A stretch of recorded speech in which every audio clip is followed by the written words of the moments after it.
ئەوانە بێنی کاک جەلال خەڵک بێزارە خەڵک ماندووە خەڵک دڵنیا بە وای لێکین ئێمە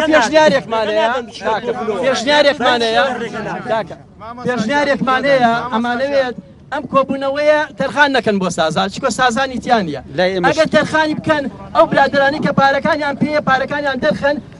تەرخانی کەن بۆ ئەوە ڕاستە خۆ داوای پارەی خەڵکەن چونکە سەودە ڕۆژە خەڵک موچەی وەرنەگرتووە ئیتر بەسە کۆبوونەوە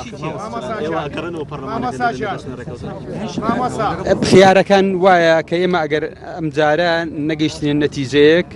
دێین لە پێش ئێوە ڕاو بیر و چوونی هەر چوارلا ئەعلانەکەین بۆ جەماوەری خەڵکی کوردستان بووین. زۆر سپاس ئێمە چاوەڕانی